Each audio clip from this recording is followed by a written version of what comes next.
Today the sun will rise. Tonight the sun will set. Somewhere in between, may we find the time to honor our veterans. For today is no ordinary day. Today is Memorial Day. Today I honor a very special veteran, my great uncle, First Lieutenant Joseph T. O'Donnell. Joe was born July 23, 1922, the only boy of 6 children. He was the younger brother of my grandmother Rita O'Donnell Fries. On October 13, 1951, when he was but 29 years old, Joseph was killed in action on Heartbreak Ridge, Korea. He was then laid to rest at Cypress Hills Cemetery in Brooklyn, New York. And though 69 years have passed, the pain still lingers. Joe served for 3.5 years during World War II's famous Battle of the Bulge in the 325th Glider Infantry Regiment, 82nd Airborne Division. There is a letter from Joe that describes how he survived a heated battle in Belgium. Joe was under heavy fire and was saved by a bullet-ridden piece of wood, which served as his protection. Other letters of his recall battles in which he sat for 3 hours in the cold snow, soaking wet in freezing temperatures. He tells how every time he lifted his head to look around, an enemy rifle shot would pass by. This narrow escape from death must have been very frightening for him. After his service in World War II, Joe was once again ordered back to service in the Korean War. Joe's mother, my great-grandmother, Margaret Coleman O'Donnell, wrote letters to the military requesting that her son Joe be spared from further service in Korea. This letter would ultimately fall on deaf ears. The night before Joe left for Korea, he and his wife Marie stayed up all night talking. It is understandable that they wanted to spend every possible moment together, as they both knew there was a possibility that Joe might not return. His wife Marie would join him 14 short years later and was also laid to rest at Cypress Hill Cemetery in Brooklyn, New York, the final resting place of over 400,000 souls, including her dear husband, Joe. My Aunt Mary, being 6 years old at the time, recalls the solemn day when Joe was dropped off at LaGuardia Airport. To this day, whenever Mary passes LaGuardia Airport, she would experience deep feelings of loss resulting from the memory of that day. On the day he died, Lieutenant O'Donnell led the platoon in an attack on Hill 1100. After a brief firefight, he and his men pulled back. During the retreat, Joe followed along the ridge when an enemy mortar round wounded him fatally. Joe was then carried behind a rock while a medic attempted to help him. But despite his effort, Joe died in his arms.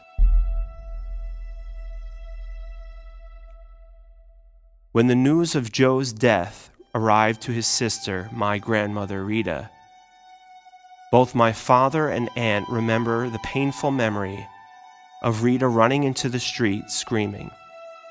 My grandfather, Charles Fries, writes in a letter how Rita, my grandmother, wished she could just wake up and find that she had only been dreaming. The letter goes on further to say, "It will be a long time before the family gets back to normal living." Joe was, and forever will be remembered, as being a remarkably kind, and sensitive young man, who outwardly did not appear to be the brave warrior who in reality he actually was.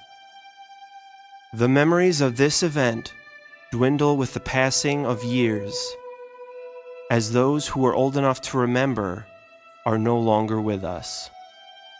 For those who are still with us, there are only vague memories of a grief and suffering during this event in their childhood. One such memory was the solemn event of kneeling and praying the Holy Rosary as a family in the living room of Marie and Joe's apartment on Linden Street in Brooklyn. Though it took me but minutes to describe this event on October 13th, 1951, it would take much more to describe the monumental loss felt by Joe's family. Joe was survived by his wife Marie and two children, Sharon, then 6 years old, and Diane, then 3 years old. Today, Joe, we pause to remember you, to celebrate your life and honor your sacrifice. Though 69 years have passed since your death, the pain of your loss has never subsided. To you and all veterans, we offer up this prayer on Memorial Day 2025.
Thy name.